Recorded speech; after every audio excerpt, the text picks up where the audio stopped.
강의하기에 앞서서, 지금 앞쪽에, 저희 남은 4월에 남아있는 바른자세 코디네이터 교육 일정이 적혀져 있으니까요.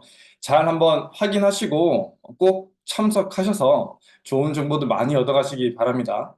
어, 이렇게 이론적인 강의만 듣는 것보다 직접 참석을 하시면 좀 실질적인 그런 내용들도 많이 있고 개인적인 그런 궁금증 또는 1대1로 마스터들이 붙어서 본인의 체형을 좀 집중적으로 분석해주는 그런 시간들을 가지고 있으니까 꼭 일정 한번 확인하시고 남아있는 바코드 일정 잘 확인하셔서 지금 보니까 오늘 마산에 있고요. 그다음 다음 주 월요일은 충남 보령에서 바코드가 있고요. 그다음 수요일, 다음 주 수요일에는 인천 검단에서 바코드가 진행될 예정이니까 잘 확인하셔서 꼭 한번 참석하시기 바랍니다.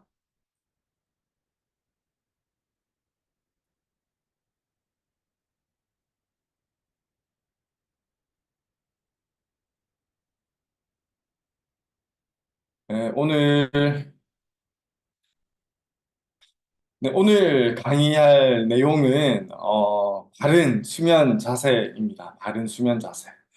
저희가 앉아 있는 자세나 서 있는 자세에 대해서도 다른 강의에서는 이렇게 알려주는 그런 것이 잘 없죠.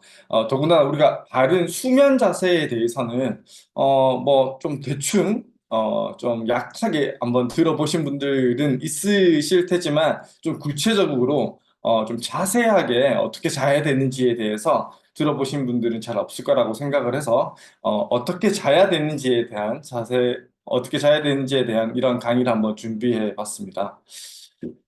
먼저 다들 오늘 잘 주무셨나요? 저도 오늘 굉장히 잘 자고 일어났는데 어, 잠이라는 거는 굉장히 중요하죠. 굉장히 중요해요. 누구한테는 굿모닝이 될 수도 있고 누구한테는 배드모닝이 될 수도 있겠죠. 오늘 강의를 잘 들으시면 조금 더 굿모닝에 가까운 날들이 더 많길 한번 바라봅니다. 오늘 한번 본인의 수면 자세를 한번 점검해 보실 건데, 우리 수면이 굉장히 중요하다라는 거는 다들 알고 계시죠? 수면이라는 거는 이제 피로가 누적된 뇌의 활동, 뇌뿐만이 아니라 신체도 마찬가지죠. 이런 뇌의 활동이나 신체의 활동 상태를 주기적으로 회복하는 생리적인 의식 상실의 상태라고 합니다. 성인의 적정 수면 시간은 7시간에서 9시간 정도라고 해요. 또 어떤 데는 뭐 6시간 이상만 되면 충분하다라고 말하는 것도 많죠. 그리고 우리 흔히 잠을 복약이다라고 흔히 많이 말을 하기도 하죠. 실제로도 잠은 굉장히 좋은 보약입니다. 반대로 잠을 제대로 자지 못한다라고 하는 것은 독약이 될 수도 있다라는 말이에요. 네. 그래서 독약이 아니라 우리한테 보약이 될 수 있는 그런 잠을 어떻게 자야 되는지 오늘 한번 설명을 드릴 거고, 질 좋은 수면을 통해서 심신의 몸과 마음의 피로가 온전히 회복되고 건강을 유지할 수 있다라고 합니다. 하지만 충분한 수면 시간을 확보했음에도 불구하고 몸이 뻐근하고 피로감이 있다면 본인의 그 수면 자세를 점검해 볼 필요가 있습니다. 잘못된 수면 자세는 다양한 신체 질환을 유발할 수 있다라고 합니다.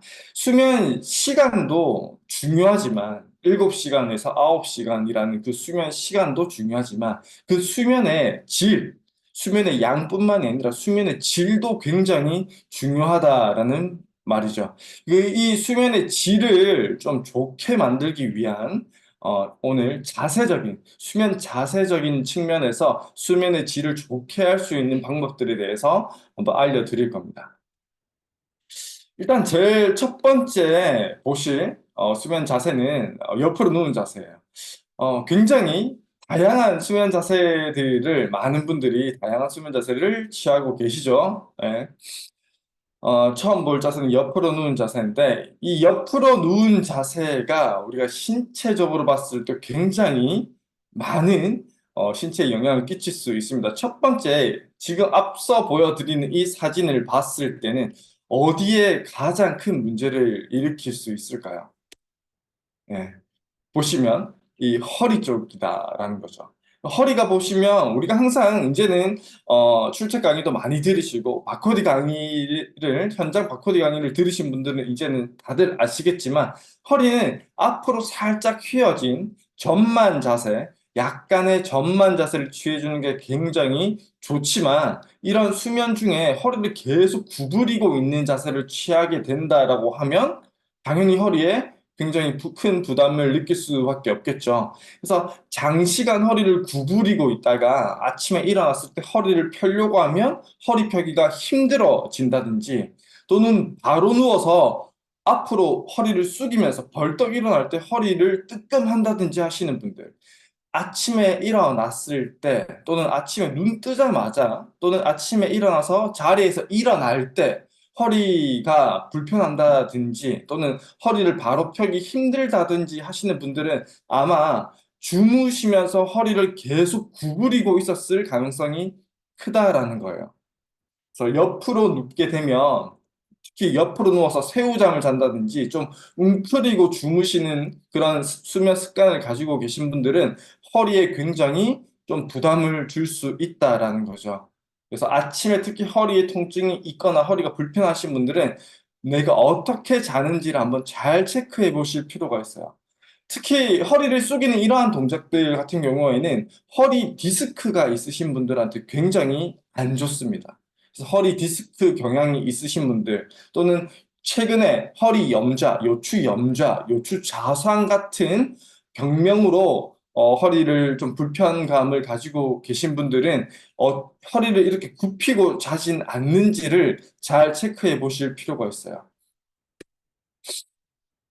그리고 또 한 가지, 옆으로 누운 자세에서 비단 허리에만 영향을 주는 게 아니죠. 옆으로 눕는 자세에서는 목에도 굉장한 영향을 줄 수 있습니다. 특히 옆으로 누운 자세에서 어떠한 베개 또는 베개의 높이가 어떤지에 따라서 본인의 목에 줄 수 있는 영향이 달라진다라는 거죠.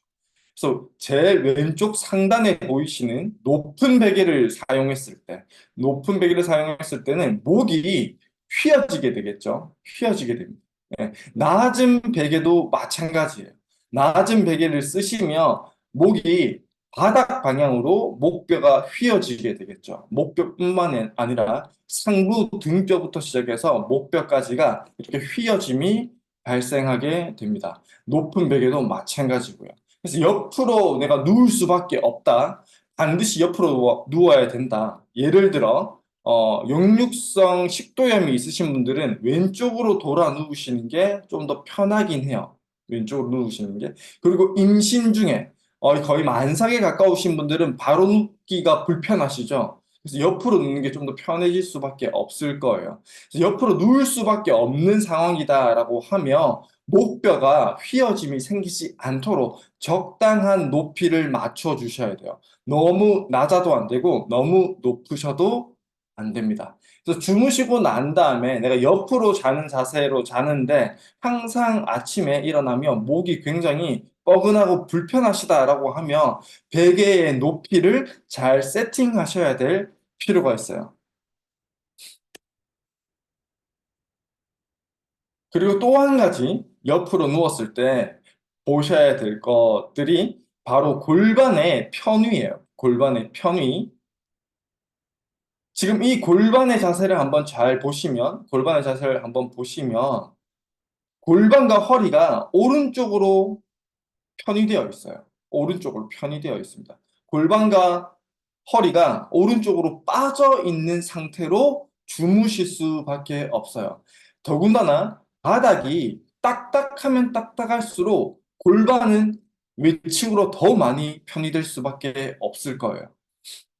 그나마 푹신푹신한 그런 침대를 사용하시는 분들은 골반의 편의가 좀 덜 할 테지만 이런 약간 딱딱한 바닥 또는 딱딱한 매트리스를 쓰시는 분들은 골반이 반대편으로 빠지는 현상이 발생할 수밖에 없습니다. 게다가 앞서 말씀드렸던 것처럼 이 사진을 봤을 때도 이 여성분이 사용하는 이 베개가 너무 높죠. 그죠? 목뼈가 위쪽을 향해서 휘어져 있죠. 위쪽을 향해서 휘어져 있는 굉장히 너무 과하게 높은 베개를 쓰고 있음과 동시에 골반 쪽을 봤을 때는 골반이 위쪽 방향으로 빠져 있는 상태로 고정되어서 6시간 내지 9시간을 주무시게 된다라는 거죠. 예. 그러니까 이렇게 되어 있으면 골반과 허리의 비대칭이 굉장히 심해질 수 있겠죠. 그래서 아침에 일어났을 때 허리 쪽, 그다음 골반 쪽이 불편하다, 또는 무릎 쪽이 불편하다 하시는 분들은 이런 골반이 편의되어 있는 상태도 한번 체크를 해 보셔야 된다라는 거예요. 그다음 골반이 외측으로 빠지는 것 외에도 골반의 높이도 많이 달라지게 돼요. 이렇게 지금 주무시고 있는 이 앞에 보이는 이 여성분의 사진을 봤을 때는 오른쪽 골반, 위쪽에 있는 골반이 훨씬 더 반대쪽, 왼쪽에 비해서 아래쪽으로 처져 있게 돼요. 그 기존의 골반의 높이 차이가 있으시는 분들, 서 있을 때 바지에 또는 팬티 라인이 오른쪽 왼쪽이 다르신 분들 같은 경우에는 이렇게 옆으로 눕게 되면 골반의 비대칭이 훨씬 더 심각해지게 돼요. 네. 골반의 높이 차이가 있으신 분들도 옆으로 누워 있는 자세가 굉장히 좋지 않고 오히려 옆으로 누워 있는 자세가 그 원인이 될 수도 있다라는 겁니다. 그래서 골반의 비대칭에 대한 것도 잘 체크를 해 보셔야 됩니다. 그다음 또 옆으로 누워 있는 자세가 또 어떤 영향을 줄지에 대해서 한번 보시면 지금 또 이분에 대해서 우리가 상체 쪽을 또 본다고 하면 제일 앞서 설명드렸던 베개의 높낮이를 봤을 때는 베개가 이분은 너무 또 낮아요. 고개가 숙여진 것 같고 고개가 바닥으로 처져 있는 듯한 현상을 보이고 있죠. 목과 머리목 쪽이 자고 일어났을 때 절대 개운할 수가 없는 상태예요. 저 상태로 6시간, 9시간을 주무신다라고 하면 굉장히 목이 안 좋아질 수밖에 없다라는 거죠. 비단 목뿐만 아니라 지금 여기서 설명드릴 것은 바로 어깨 쪽이에요. 어깨 쪽. 어깨 쪽을 잘 보시면 아래쪽에 있는 어깨는 이렇게 정상적인 상태가 아니라 완전히 짓눌린 상태. 완전히 이렇게 말린 상태와 짓눌린 상태로 굉장히 오랜 시간, 6시간 내지 9시간을 지내게 된다라는 거죠. 정상적인 어깨라도 옆으로 누운 상태에서 그다음 말린 상태에서 내 체중으로 짓누른 상태를 6시간 내지 9시간 유지한다. 이러한 상태가 며칠, 몇 개월, 몇 년이 지속된다라고 하면 멀쩡한 어깨도 망가질 수밖에 없을 겁니다. 그래서 어깨가 안 좋으신 분들, 오십견이라든지 또는 충돌 증후군이라든지 또는 회전근개 파열 같은 것들, 그런 어깨 관절 관련 증상을 가지고 계신 분들은 특히 옆으로 눕는 자세를 많이 피하셔야 돼요. 위쪽에 깔려 있는 저 어깨가 훨씬 더 안 좋겠지만 위쪽에 있는 어깨도 중력에 의해서 평평하게 펴져 있지 않겠죠. 아래쪽에 깔려 있는 어깨는 이렇게 말린 상태로 짓눌린 상태가 될 거고 위쪽에 있는 어깨도 이렇게 말린 상태. 짓눌려 있진 않지만 말려 있는 상태로 몇 시간을 지내게 된다라는 거죠. 그래서 라운드 숄더를 훨씬 더 유발할 수밖에 없어요. 반대로 또 라운드 숄더가 있는 분들은 바로 눕는 게 불편하실 거고 바로 눕더라도 만세를 한다든지 또는 옆으로 눕는 게 편하실 거예요. 근데 반드시 이런 자세, 옆으로 눕는 자세, 어깨 관절 질환이 있으신 분들은 옆으로 눕는 자세를 피해 주셔야 됩니다. 그래서 앞서 설명드렸던 것처럼 이런 어깨 관절이 바로 누워 있다라고 하면 뭔가 압박받거나 이상한 위치에 가 있을 확률이 훨씬 더 줄어들지만 옆으로 눕게 된다라고 하면 지금 앞에 보인 이 어깨 관절들이 내 체중으로 짓눌려진다라는 거죠. 당연히 어깨 관절에 좋은 영향을 끼칠 수가 없겠죠. 그리고 앞서 설명드렸던 것처럼 옆으로 누워 있는 자세에서 우리가 역류성 식도염을 아까 설명을 드렸죠. 역류성 식도염을 앓고 계신 분들이 굉장히 많아요. 굉장히 많으신데 역류성 식도염이 있으신 분들이 오른쪽 옆으로 이렇게 눕게 되면 위와 식도의 이런 구조상 이렇게 위산이 역류할 수밖에 없는 이런 구조적인 모양에 놓이게 돼요. 그래서 역류성 식도염이 있으신 분들은 오른쪽으로 옆으로 돌아 눕는 게 굉장히 좋지 않습니다. 그래서 이 자세를 좀 많이 반드시 피해 주셔야 돼요. 역류성 식도염이 있으신 분들은. 반대로 역류성 식도염이 있으신 분들은 반대로 좀 왼쪽으로 돌아 눕는 게 가장 편하다라고 해요. 이거는 이제 대학에서 연구를 실시한 거에 나오는 연구 결과에 나오는 내용인데요. 역류성 식도염이 있으신 분들은 왼쪽으로 돌아 눕는 게 훨씬 더 편하다라는 거죠. 그러니까 이런 분들은 그 역류성 식도염이라는 게 네덜란드 암스테르담 대 연구팀에서 이제 수면 자세와 역류성 식도염의 관계에 대한 연구 결과 역류성 식도염 환자의 80% 정도가 밤에 심한 통증을 느끼신다라고 해요. 이런 분들한테 아무리 바로 누워서 다른 자세로 자는 게 좋습니다라고 해도 이 역류성 식도염 자체가 너무 큰 문제를 일으키기 때문에 옆으로 누워서 주무실 수밖에 없겠죠. 근데 옆으로 누우실 때라도 옆으로 누울 수밖에 없다라고 하면 가급적 왼쪽으로 돌아 눕는 게 가장 좋다라는 거죠. 그래서 이 연구팀에서 연구를 한 거는 식도가 산에 노출되는 정도라든지, 그다음 식도에서 산이 제거되는 시간을 어떻게 눕느냐에 따라서 어떻게 달라질까를 한번 연구를 해봤더니 왼쪽이 아래로 가도록 수면했을 때가 가장 역류성 식도염 환자분들한테 좋더라라는 거예요. 그다음 바로 누워서 자는 게 좋고 오른쪽이 아래로 수면하게 하니까 역류성 식도염이 훨씬 더 심해지더라라는 거예요. 그래서 왼쪽이 아래로 가도록 해서 역류성 식도염이 있으신 분들은 왼쪽이 아래로 가도록 해서 이렇게 수면하시는 게 구조적 식도와 위의 구조적인 모양을 봤을 때 훨씬 더 편하다라는 거고 80% 정도 밤에 심한 통증을 일으키시는데 특히 수면할 때 조금이라도 더 수면을 편하게 해줄 수 있다라는 거예요. 하지만 아까 앞서 말씀드렸던 것들 중에서 옆으로 눕는 자세를 했을 때 목에도 안 좋고 어깨에도 안 좋고 허리가 굽을 수도 있고 또는 골반과 허리가 빠진 상태로 잘 수도 있다라고 말씀을 드렸었죠. 그래서 왼쪽이 아래로 가도록 이렇게 돌아 눕는 건 편하지만 베개의 높이를 잘 세팅해서 목이 휘어지지 않도록 하셔야 되고 목이 너무 꺾인다든지 너무 내려간다든지 하지 않도록 베개 높이를 잘 세팅을 하시고 그다음 발의 위쪽에 있는 발의 높이도 잘 세팅할 수 있도록 이런 쿠션들을 통해서 신체 정렬이 최대한 흐트러지지 않도록 왼쪽으로 옆으로 돌아 누우실 수 있도록 하시면 역류성 식도염에도 좋으실 거고 신체의 틀어짐도 최대한 줄여줄 수 있다라는 겁니다. 그래서 역류성 식도염 있으신 분들은 이렇게 세팅하는 자세 지금 잘 캡처를 해 놓으셨다가 잘 세팅을 하셔서 신체에도 본인의 체형 틀어짐에도 최대한 영향을 끼치지 않도록 잘 조절해 주시기 바랍니다.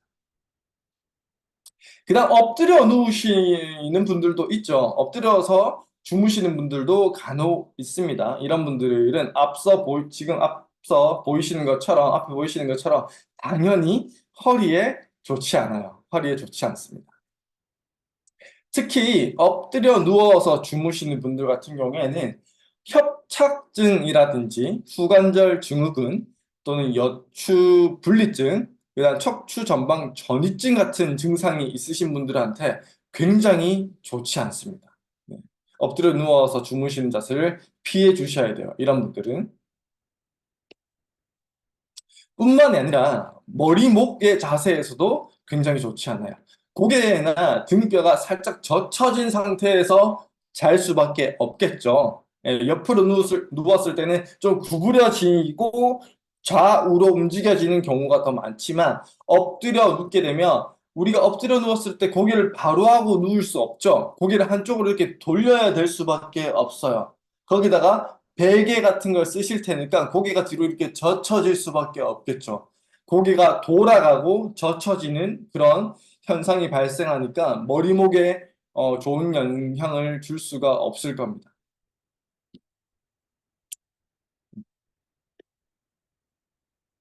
그다음 가슴 쪽이 엎드려 눕게 되면 가슴 쪽이 바닥으로 눌려지게 되겠죠. 당연하게 호흡에도 영향을 많이 줄 수밖에 없어요.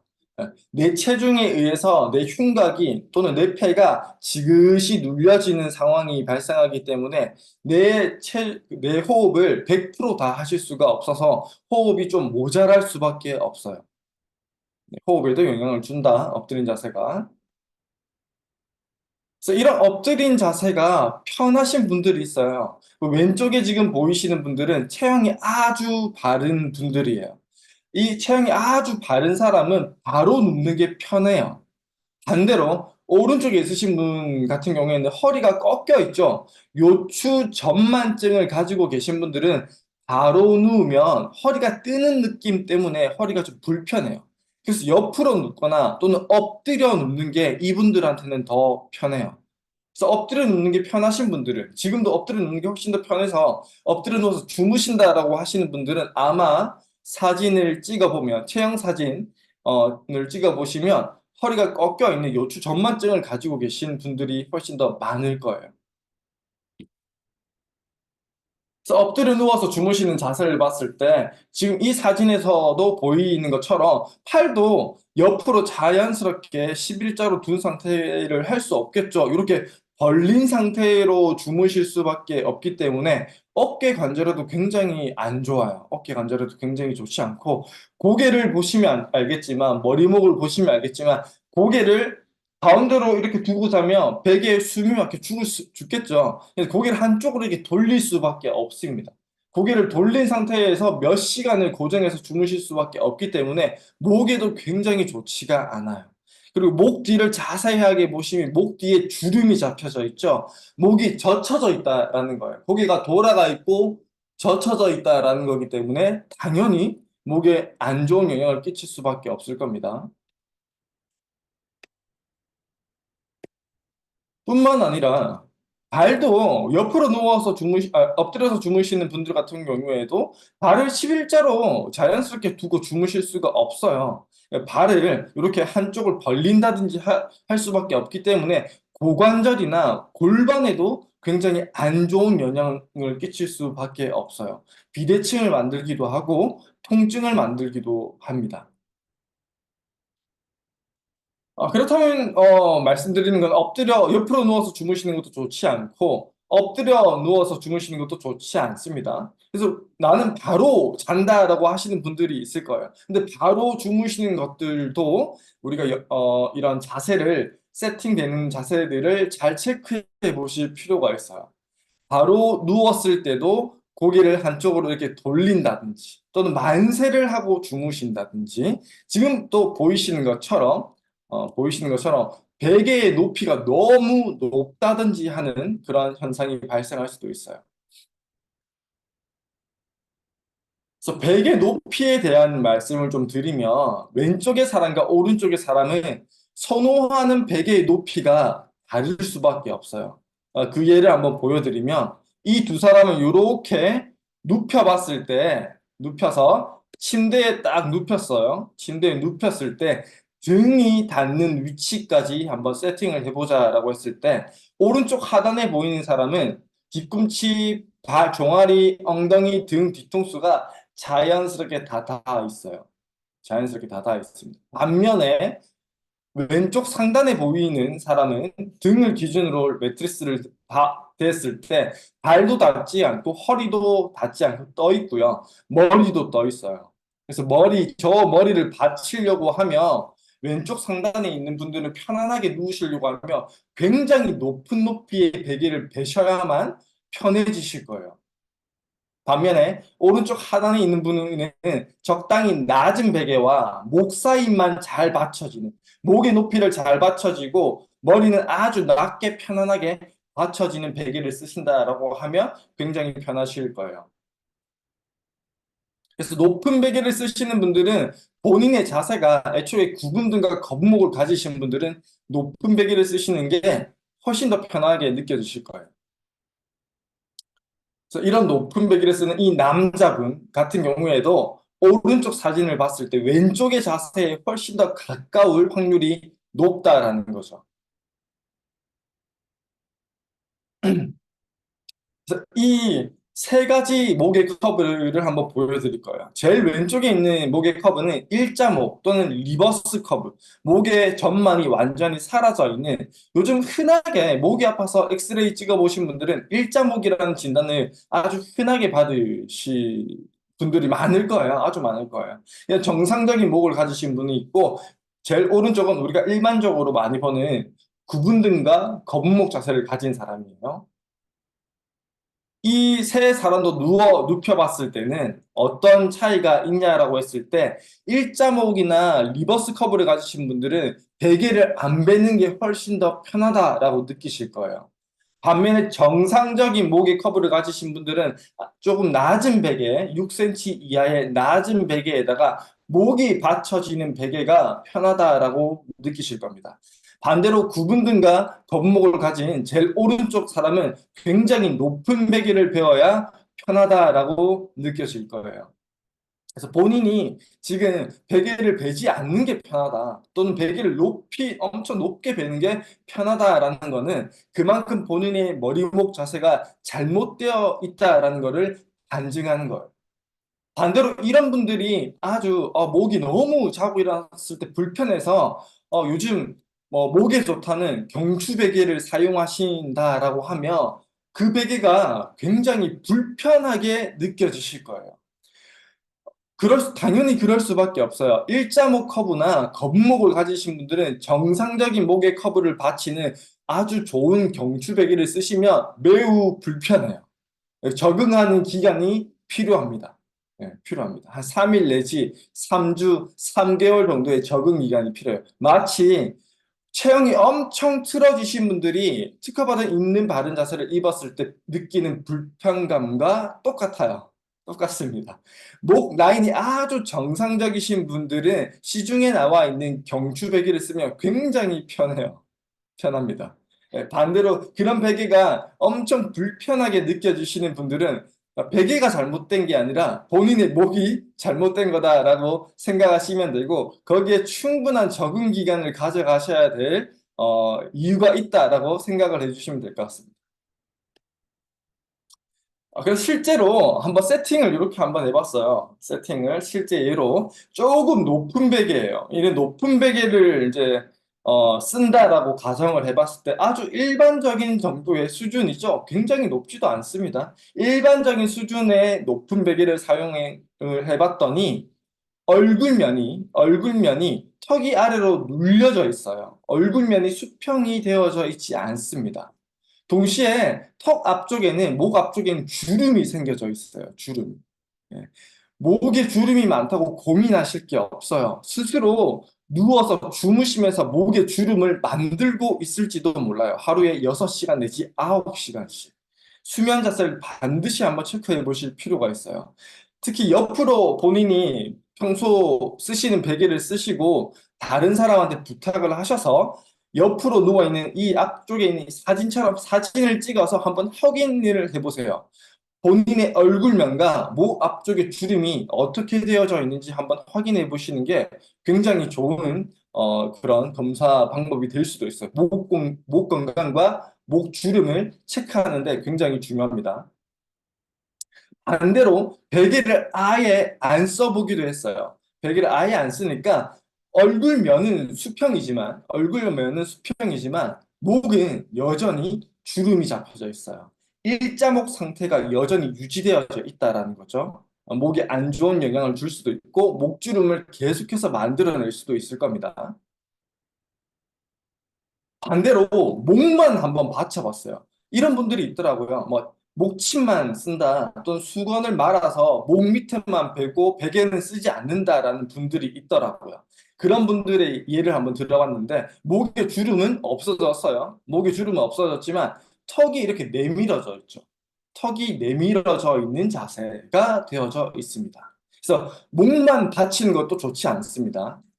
이제 시중에 나와 있는 경추베개를 한번 사용을 해봤어요. 경추베개를 사용해 봤더니 얼굴면도 수평이 되어져 있죠. 얼굴면도 수평이 되어져 있고 목 앞에 주름도 사라져 있어요.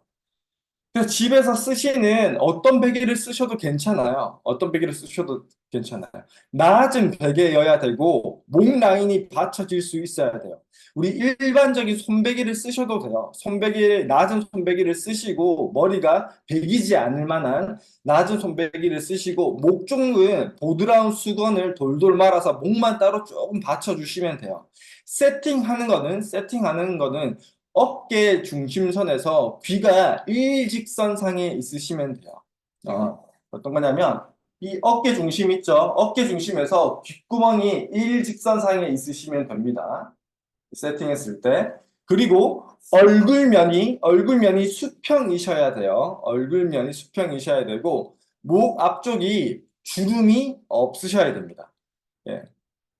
어깨 중심선과 귓구멍이 일직선이면서 얼굴면이 수평이고 목 앞쪽에 주름이 없다라고 하면 아주 좋은 베개 세팅을 하신 거예요. 네. 이런 식의 베개 세팅을 통해서 조금 더 나은 수면의 자세를 한번 취해 보시기 바랍니다. 그래서 전반적으로 한번 알려드리면 말씀드렸죠.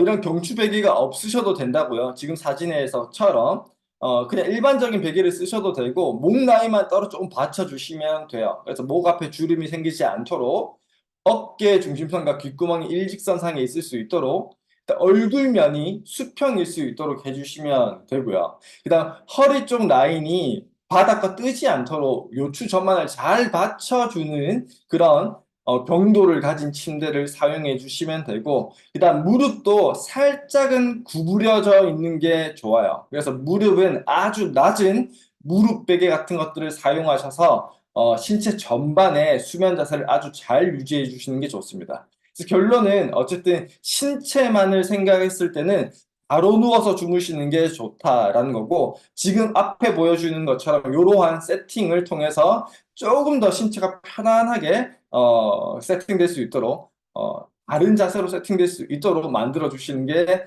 좋다라는 겁니다. 그리고 앞서 말씀드린 것처럼 경추 전반을 잘 받쳐줄 수 있도록 세팅을 하시면 목이 굉장히 불편하실 거예요. 목이 그만큼 많이 틀어져 있으신 분들은 적당한 적응 기간을 가져주셔야 되니까 너무 불편하다고 뭔가 잘못되었다 생각하지 마시고 충분한 적응 기간을 가지고 천천히 한번 시도해 보시기 바랍니다. 그리고 앞서 설명드린 것처럼 평소 그 역류성 식도염을 가지고 계신 분들은 왼쪽으로 돌아 눕는 게 좋지만 왼쪽으로 돌아 눕더라도 목이나 골반에 틀어짐이 많이 발생하지 않도록 베개의 높이를 좀 조절한다든지 무릎 베개나 골반 받침 같은 것들을 하셔서 최대한 바른 자세로 유지하고 왼쪽으로 옆으로 돌아 눕는 게 좋다라는 그런 내용을 오늘 전달해 드리도록 하겠습니다. 제가 준비한 건 여기까지고요. 모두들 오늘 들으신 내용들을 잘 활용하셔서 내일부터 다 굿모닝 하실 수 있도록 바랍니다. 들어주셔서 감사합니다.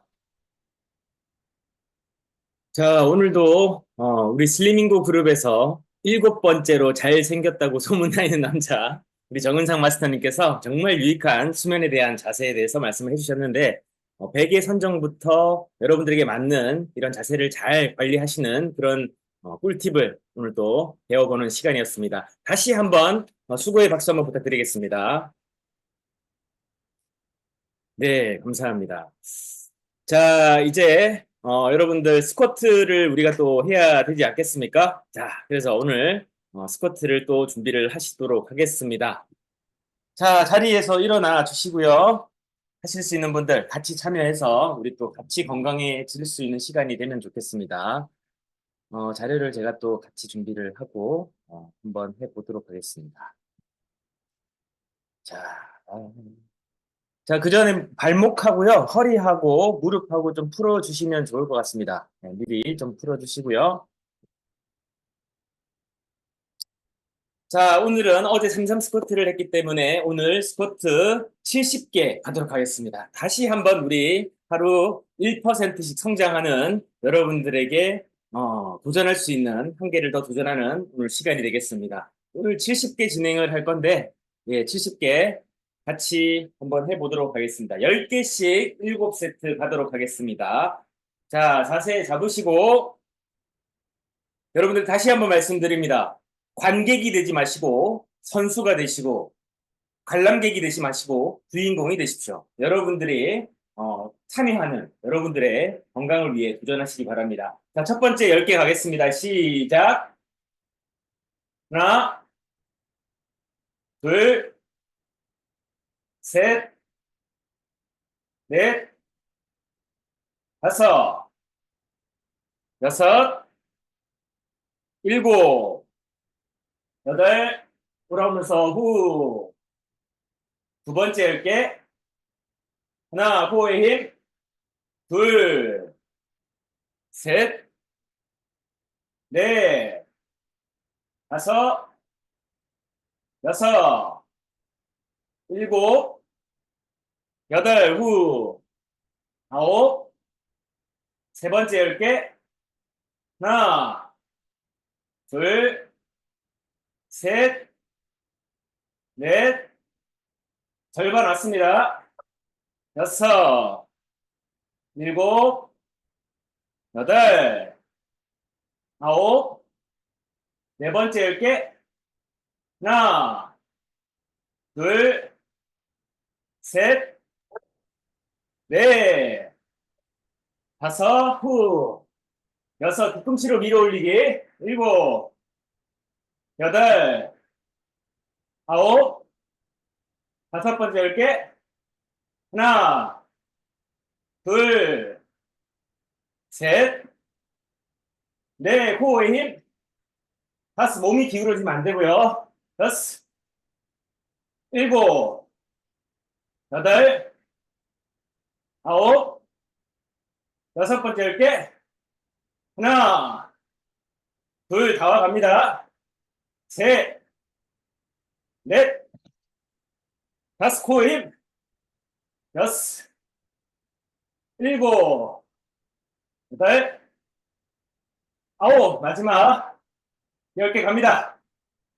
하나, 둘, 셋, 후, 다섯 개, 네 개, 세 개 남았습니다. 두 개, 한 개, 마지막. 오케이. 자, 박수. 여러분들, 70개.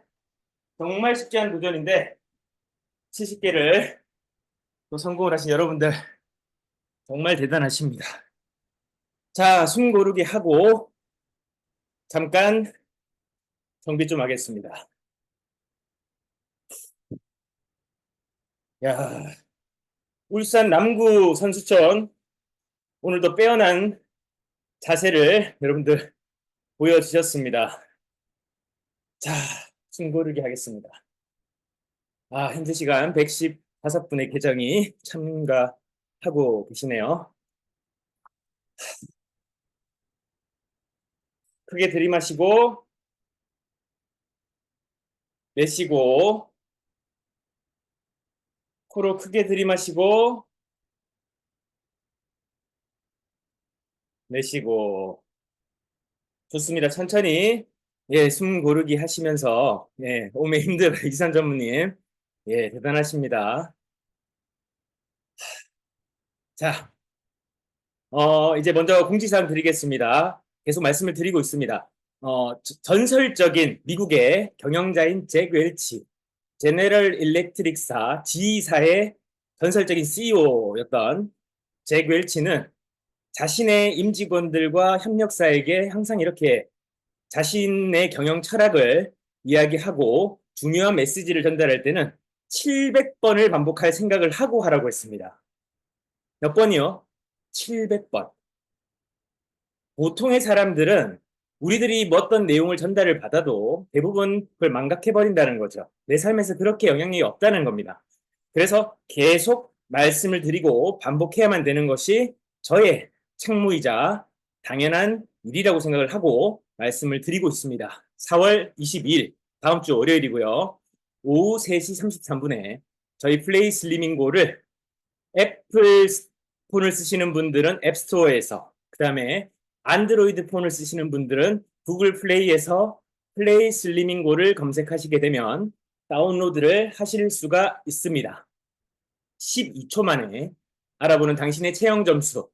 우리가 이 앱을 통해서 앞으로 많은 데이터들을 모집하고 수집해서 AI를 학습시키는데 유용하게 사용할 계획이고요. 그렇게 개발된 부분에 대해서 앞으로 어떤 미래가 펼쳐질지 굉장히 고무가 되고 있고, 우리 바른자세 기업부설 연구소 분들과 경영진들이 심혈을 기울여서 많은 노력을 지금 하고 있습니다. 총판사님들도 적극적으로 베타 알파 테스트를 해주셨고, 또 계속해서 여러분들의 적극적인 사용이 이 앱을 점점점 더 가치 있게 만드는 시간이 될 것 같습니다.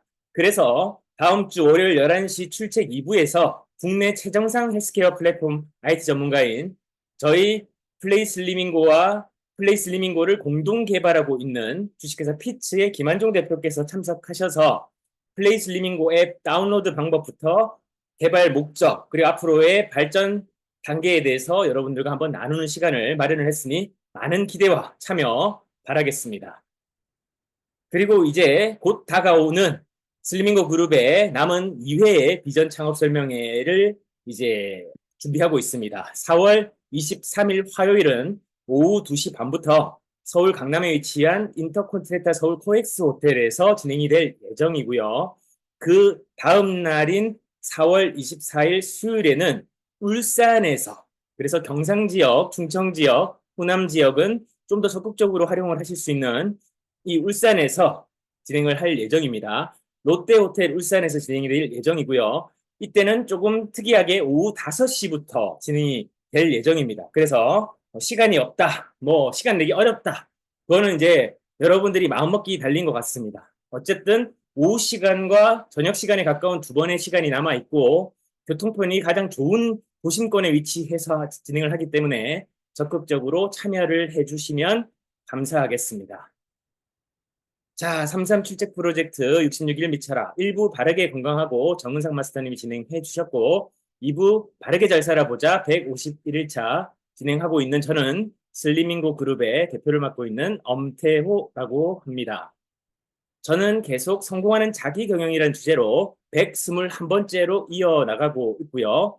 오늘은 다산의 인력과 다산의 메시지를 가지고 어제에 이어서 여러분들과 함께 오늘 우리가 어떤 것들을 전달받고 그 메시지를 어떻게 삶에 적용할까를 같이 생각해 보면 좋을 것 같습니다.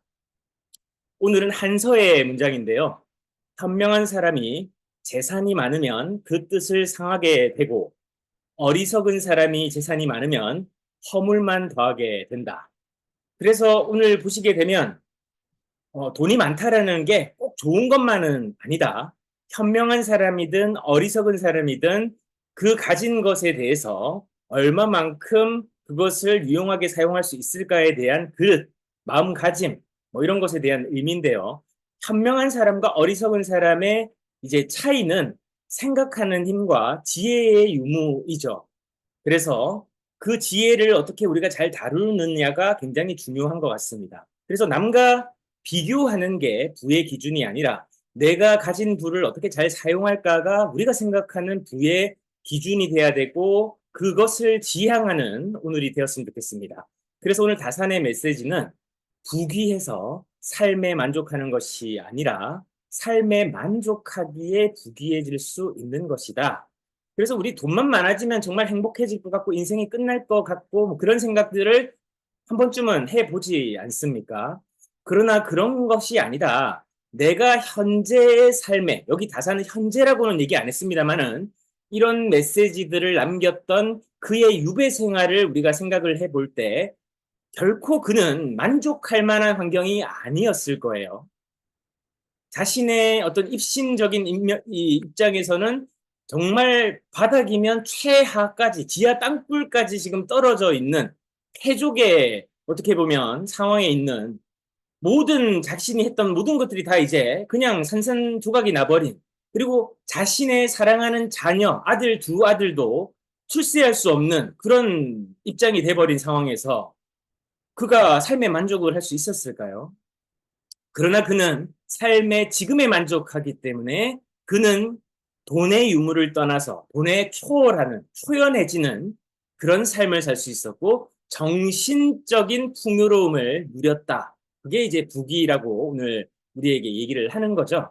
그래서 오늘 여러분들이 우리가 이제 부자가 되고 자본주의에서 많은 이 포인트를 획득을 해서, 즉 자산을 획득해서 우리가 잘 사는 것도 참 중요합니다만은, 오늘 내가 행복하게 잘 사는 방법과 그런 삶의 형태를 갖추지 못한다면 아무리 돈이 많아져도 내 삶은 늘 불만족과 우리 삶이 그렇게 행복하지 않을 것이다라는 것을 다시 한번 생각해 보면 좋겠습니다. 그래서 어제에 이어서 다산의 이 유배지에서의 20년간 그가 어떻게 보면 이정표로 삼았던 문장이고, 오늘 여러분들에게 어제 나눴던 내용에 이어서 추가적으로 남은 이 8개의 문장을 같이 한번 또 살펴보도록 하겠습니다. 오늘 9번째는요. 가난은 쪼들리는 처지가 아니다. 자신의 처지를 타인과 비교하는 부정적인 감정에 잠식된 상태다. 이거 제가 정말 여러분들에게 출제 때 계속 말씀드리는 내용 아닙니까? 자꾸 뭔가를 타인과 비교하게 되면 내가 항상 결핍해 보이고, 나보다 뛰어나고 더 많이 가지고 더 능력 있는 사람은 세상에 넘쳐나요. 그것부터 인정해야 돼요. 이걸 메타인지라고 부릅니다. 자신을 객관적으로 봐야 돼요. 내가 살고 있는 동네에서 최고라고 해서 다른 동네에 가서 내가 늘 최고인 건 아니라는 겁니다. 뭐 올림픽 경기를 보든 뭐 어떤 뭐 경진대회를 보든 아니면 예술 뭐 이런 전시회를 보든 어느 나라든 정말 천재 같은 사람, 나보다도 뛰어난 사람은 반드시 존재한다는 거예요. 뛰는 놈 위에 나는 새 있다라는 걸 우리는 알아야만 합니다. 늘 겸손해야 돼요. 그래서 타인과 비교하는 것이 아니라, 그렇게 되면 늘 결핍한 상태, 늘 부족한 상태, 늘 자기 결핍에 시달리고 어떻게 보면 이제 자존감이 생길래야 생길 수가 없는 것이죠. 그러나 오늘 우리들을 남들과 비교하지 말고 우리들 자체의 삶에서 어떤 행복과 만족감을 누릴 수 있을까를, 그리고 작게라도 가진 것들에 대한 감사함과 그 가진 것을 마음껏 누리는 풍요로움, 그것이 나를 자존감 있게 만들어주고 나의 가치를 상승시켜주고, 그게 진정한 부를 누리는 자의 마음이라는 겁니다. 부는 쌓는 게 아니에요. 흐르게 만들고 사용하는 겁니다. 돈을 쓰지 않으면 화폐 가치가 무슨 의미가 있습니까? 내가 필요한 욕구와 내가 필요한 현재의 상황과 그리고 내가 지금 당장 필요한 목적에 따라서 부가 사용되어지지 않는다면 그게 무슨 부입니까? 그게 무슨 돈인가요? 쌓아봐야 내가 쓰지 않으면 우리는 그 돈을 주고서도 가져갈 수가 없지 않습니까? 그래서 결코 가난은 쪼들리는 처지가 아니라 남과 비교하는 가난한 정신 상태, 그게 바로 그 부정적인 상태가 가난이라고 하는 질병이라는 겁니다. 가난은 질병입니다, 여러분. 정신 질병이에요. 내가 지금 돈이 없는 것은 가난이 아닙니다. 그 가난을 내가 정의하고 그 상태에서 그 가난을 극복하지 못하는 정신적 문제가 가난이에요. 이게 중요합니다, 여러분. 10번째, 어른의 격은 해야 할 일과 하지 말아야 할 일을 구분하는 것에서 나온다. 이걸 분별력이라고도 부르는데, 우리는 나이만 많은 어린이가 되는 게 아니라 숫자만 많은 사회에서 그냥 저분 어른이야 라고 나이로만 평가받는 것이 아니라 그 사람의 행위와 인격과 품격과 그리고 성품에서 그의 격이 나온다라는 거죠. 어른으로서 해야 될 것과 하지 말아야 될 것들을 구분해서 행동하는 힘, 바로 이게 어른의 격이다라고 이야기를 하고 있습니다. 11번째, 다수의 사람들이 노력의 한계를 두고서 재능에서 한계를 느꼈다고 말한다. 스스로 그은 한계선을 지워라. 정말 저는요, 11번째 문장을 읽으면서 이분이 지금 21세기 2024년 4월 19일 대한민국에 있는 분인가 싶어요. 조선시대 신분제 사회에서 어떻게 이런 생각을 할 수 있었을까요?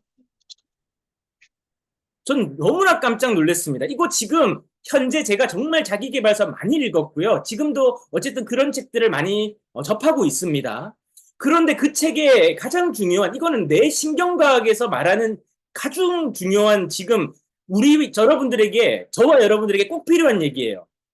우리가 늘 열심히 해봤다라고 하는데 그 열심히 해봤던 한계가 다른 사람은 뛰어난 사람들이 있어서 재능의 한계를 느꼈다고 말합니다. 그게 아니라는 거예요. 한계를 스스로 지워라는 겁니다. 정말 이거요. 우리의 뇌과학에서 가장 중요한 원리이자 진리예요. 이건 법칙이에요. 우리에게 계속 셀프 한계를 하지 마라. 셀프, 스스로 한계선을 갖지 마라. 지워라. 똑같은 얘기라는. 여러분들은 할 수 있습니다, 여러분. 시도를 하는 것을 두려워해서 그렇고 실패를 두려워해서 그렇지 실패는 어때? 제가 이틀 전에 얘기했습니까? 그냥 훌훌 털고 일어나는 거라고 했지 않습니까? 실패를 많이 해야 돼요. 실패 안 하고 성공하는 사람이 가장 위험한 상태입니다. 그 성공이 가장 절망적인 성공이고 가장 치명적인 성공이라는 거예요. 실패를 하고 성공을 해야 그게 당연한 거라는 겁니다. 단단한 성공이 된다는 거예요. 12번째, 가까운 사이일수록 애틋하게 여기고 익숙한 사이일수록 어렵게 대하라. 우리는 이걸 좀 반대로 하지 않습니까? 가까운 사이니까 어떻게 보면 너무 방관하고 너무나 좀 익숙하게 그냥 늘 볼 수 있는 사람처럼 여기고 또 정말 막역한 사이, 익숙한 사이는 너무나 친밀하고 격이 없이 대하기 때문에 인간관계에서 충돌과 상처와 오해가 피어날 수밖에 없는 상황을 자주 이제 마주하게 되는 경우들이 있지 않습니까? 그러나 오늘 다산 선생님은 가까운 사이일수록 다시는 못 볼 것처럼 애틋하게 정말 너 만나서 너무나 지금 너를 지금 볼 수 있어서 너무나 좋다는 마음 오늘이 마지막인 것처럼 제임스 딘이 이야기했던 것처럼 그렇게 여기고 친밀한 사이일수록 더 격이 없이 대할 게 아니라 더 존중하고 배려하고 좀 더 손님하게 하듯이 그렇다고 너무 딱딱하게 하라는 게 아니라 그만큼 존중하라라고 하는 의미를 저는 느끼게 되는데 여러분들은 어떻습니까? 13번째, 두려워하지 말라. 걱정도 하지 말라. 고난 앞에서도 스스로의 존엄을 지켜라. 예, 이건 정말 다산이 그대로 살아냈어요. 어떤 고난이 와도 두려워하고 걱정한다고 문제가 해결되지 않기 때문에 나의 스스로의 주체를 세우고 내 스스로의 존엄성을 지켜라 라는 거 비굴해지지 말라는 겁니다. 비굴해지지 말라는 거예요. 자기 스스로를 존엄하게 여기고 비굴해지지 말라는 거고 14번째, 자신과 타협하는 일이 반복되면 실패라는 습관에 길들여진다. 진정 스스로 변하기를 소망한다면 바로 지금 단호해져라. 예. 지금 우리가 자꾸 오늘 해야 될 일이 있는데 자꾸 내일 하지 뭐, 또 내일 하지 뭐 하면서 계속 미루는 일이 있다면 이게 자꾸 실패로 가는 길이고 그게 실패로 가는 습관이 된다는 겁니다. 스스로 변하기를 원한다면 지금 해라라는 거죠. 정말 주옥 같습니다. 15번째, 두려워하지 말라. 걱정도 하지 말라. 똑같은 말이 또 나오는데 고난 앞에서 스스로의 존엄을 지켜라. 네. 2번 반복이 되네요. 2번 반복되는 거는 중요하다는 얘기입니다. 우리가 다 두려워하라는 거잖아요. 성경을 봐도 그렇습니다. 성경에서 가장 많이 나오는 얘기가 바로 또 두려워하지 말라는 말씀 중에 있잖아요. 두려워하지 말라. 그만큼 인간이 두려워한다라는 거예요. 그런데 두려워하지 말고 걱정하지 마라 라는 거고 16번째, 인생의 큰 걸림돌은 나 자신이다. 내 마음이 바뀌면 모든 것이 바뀐다. 오늘 앞을 보는데 손가락을 뒤집으면 뒤를 봅니다. 그죠? 다시 손가락을 뒤집으면 앞을 봅니다. 우리의 마음이 이렇게 바꾸기 쉽다라는 거예요. 근데 내 고정관념과 내가 지우고 있는 셀프 한계가 자꾸 두려움의 벽을 더 크게 만듭니다. 오늘 그 걸림돌은 여러분들이 걸림돌이 너무 장래라고 생각하는 순간부터 여러분들의 생각이 문제보다 더 커지는 순간 해결책이 나와요. 문제가 자꾸 나보다 크고 내가 그 문제에 압도당하기 때문에 내가 문제가 보이지 않는 겁니다. 나를 가로막고 있고 생각할 여유가 안 생기잖아요. 그런데 나는 이 문제보다 크다라고 하는 그 사고방식이 생기면 문제는 내 생각보다 작아지는 겁니다. 내가 알고 있는 수준에서의 답이 답일 뿐이지 더 높은 차원의 답이 있다라는 거예요. 우리는 그런 답을 생각하기 위해서 오늘 어떻게 멘탈을 관리하고 어떻게 오늘 하루를 내가 생각하고 살아가야 되는지를 오늘 다산의 이 격려의 문장을 통해서 우리가 한번 적용해 보면 어떻겠나. 우리는 문제보다 큽니다. 같이 한번 해볼게요. 우리는 문제보다 큽니다. 그 어떤 문제도 나를 막을 수 없습니다. 오늘 여러분들을 막을 수 없는 문제 앞에서 좌절하지 마시고 문제보다 크신 여러분들을 더 격려하고 더 존중하고 더 사랑하는 하루 되셨으면 좋겠습니다. 내일 뵙도록 하고요. 오늘 즐거운 금요일, 불타는 금요일 되시기를 바라겠습니다. 감사합니다.